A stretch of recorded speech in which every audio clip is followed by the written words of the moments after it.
de prendre leur téléphone et de dénoncer ce régime dictatorial. Ce régime que nous avons depuis 1967.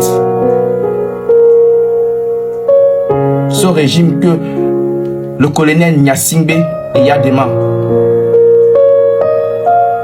a pris de force par un coup d'État en assassinant notre père de l'indépendance. Je ne vous apprends rien. C'est pour dire deux mots à ces personnes qui disent que ceux qui dénoncent aujourd'hui Faure Gnassingbé sont contre lui.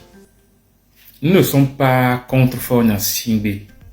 Nous sommes contre la manière dont le pays est géré, la gérance du pays. C'est ça qui est révoltant. C'est ça qui fait mal. C'est ça qui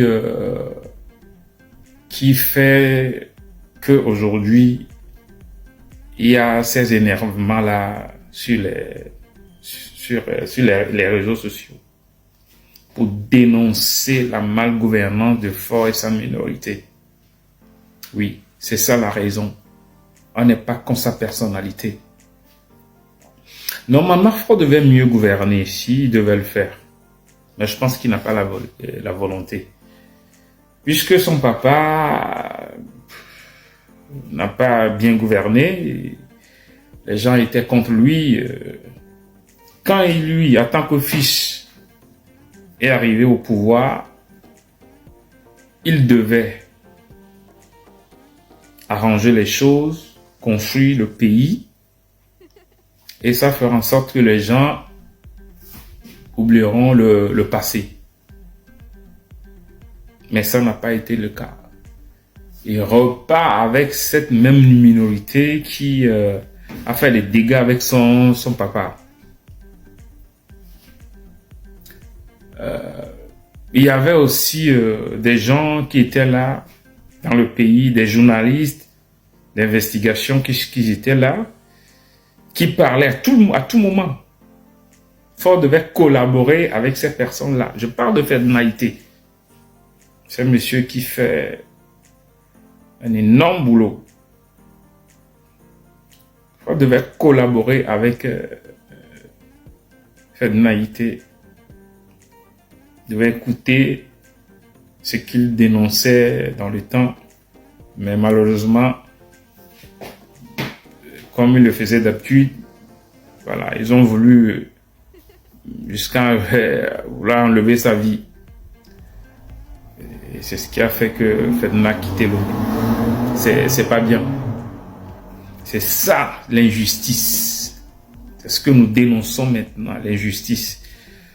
Vous savez, le Togo d'hier n'est pas comme aujourd'hui. Hein, le Togo d'hier, ça a changé. Hein. Le Togo d'aujourd'hui n'est pas comme le Togo d'hier.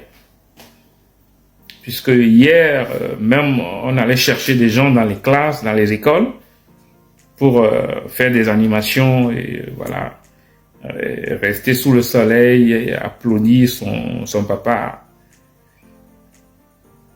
danser du matin jusqu'au soir. Non, le temps là a évolué. Maintenant, quand tu fais pas bien, les gens vont le dire. Les gens vont le dire. Si tu vois l'état des hôpitaux au Togo, ça fait mal, c'est triste. Une femme enceinte qui va à l'hôpital est couchée. Elle est couchée sur le sol. Et dans ce cas, nous allons applaudir le chef de l'État. Les nouveau-nés qui sont couchés sur le sol. Quand tu vas dans des pays voisins, tu reviens à Lomé, tu vas couler les larmes. C'est un président qui voyage beaucoup. Hein. Un président qui voyage beaucoup. Normalement, ses déplacements devaient apporter quelque chose au Togo. Mais ça n'a rien apporté. Et c'est un monsieur qui dépense beaucoup d'argent pour sa sécurité. La moitié de cette somme qu'il dépense pouvait aussi rénover des hôpitaux. Je dis rénover, hein, je ne parle pas de construire des nouveaux bâtiments. Non. de rénover, équiper des hôpitaux. Mais ça n'a pas été le cas. Donc nous allons rester à applaudir. Non, le Togo c'est pour nous tous. Le Togo n'appartient pas à une minorité ou à un clan. Non. La jeunesse s'est vraiment battue. La jeunesse togolaise a fait des grandes études. Et qu'est-ce qui a réservé à cette jeunesse?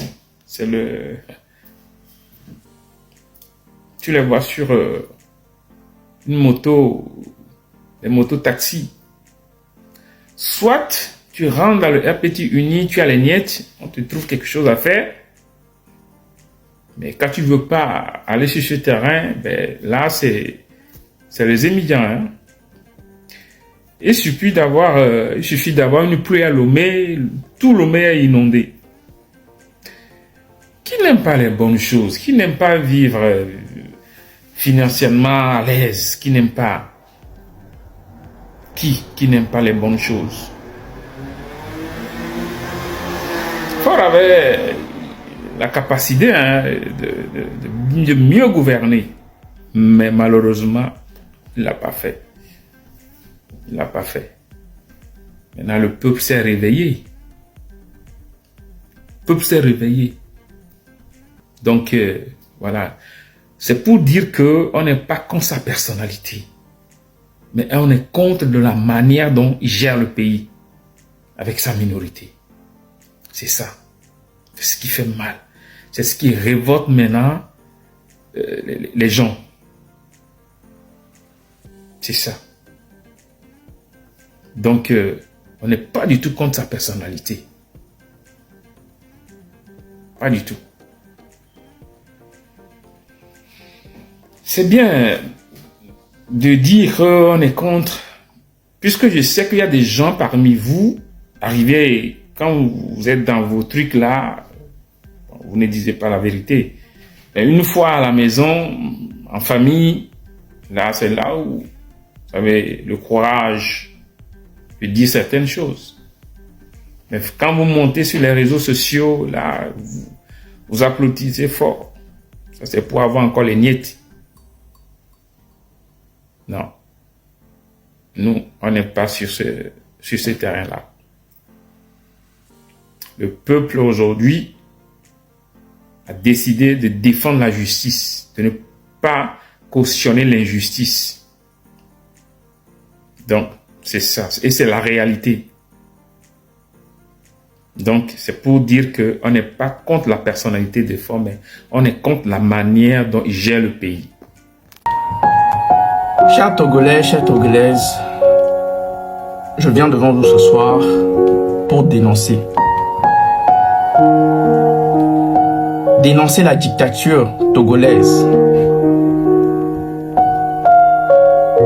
Dénoncer le régime Gnassingbé qui est au pouvoir depuis 1967. Je n'ai plus peur. Je parle aujourd'hui à visage découvert. Je parle aujourd'hui avec un vrai compte TikTok, avec mon vrai nom. Je n'ai plus peur. J'ai eu peur pendant une trentaine d'années. Je suis dans ma trentaine. Mais aujourd'hui, je n'ai plus peur. Je ne vais pas laisser Amron se faire torturer, Zaga Bombo se faire menacer, Jamie se faire menacer. Et moi, Togolais, rester dans le silence. Wow, là-bas, ouais, miami là-bas,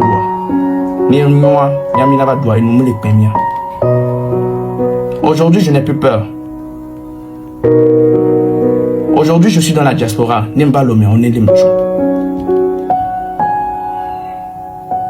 Je suis né au Togo. J'ai fait toute ma scolarité au Togo. Je connais les réalités togolaises.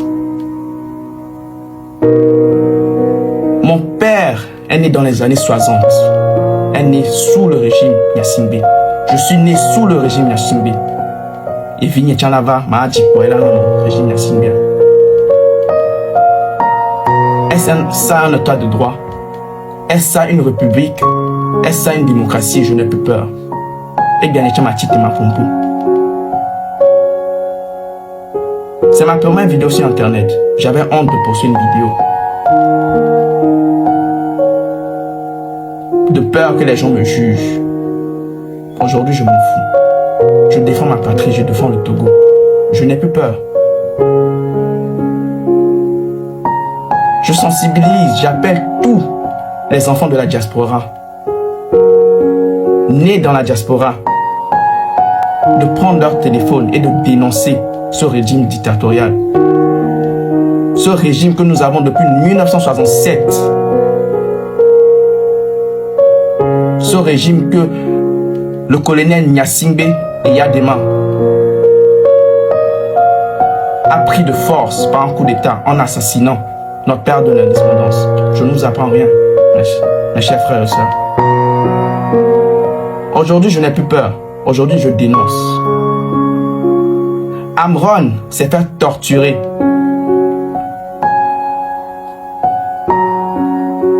Zagabombo, s'il rentre à Lomé, il sera arrêté. Jamie, si elle rentre à Lomé, elle se fera arrêter. Est-ce ça un état de droit?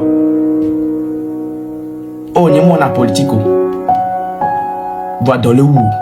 Oh, n'y a mon politico. Bon, il se coule caca les premiers caca. Avec Kosé Midjan.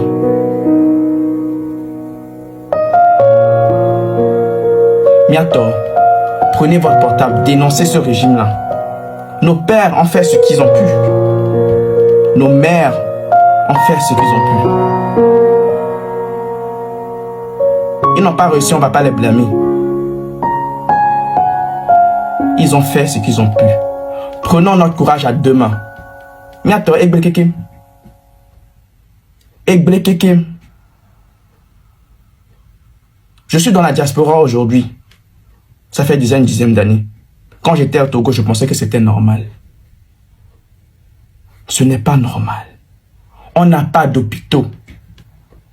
Les femmes enceintes couchent à même le sol. Moulin en zizinamia. Kemlele portable à leur vidéo. Je ne suis pas à l'aise. Mais je vais dénoncer. Je vais dénoncer ce régime dictatorial qui est là depuis 1967. Les élections sont truquées. Les militants sont traqués. Les journalistes sont forcés à l'exil. Et nous, le nom Matek Blanchon, on l'a lemichou. Miato, Egblekeke mlo. Egblekeke.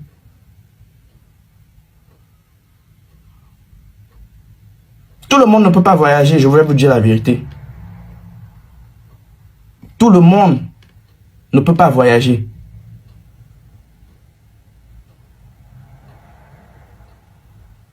Miato, prenez votre portable, dénoncez. Amolova ouais, Miaminavadou, non.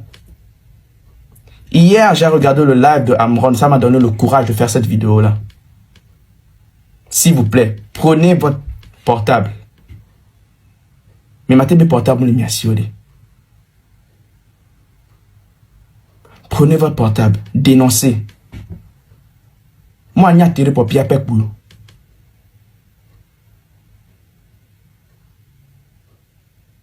Je vous remercie.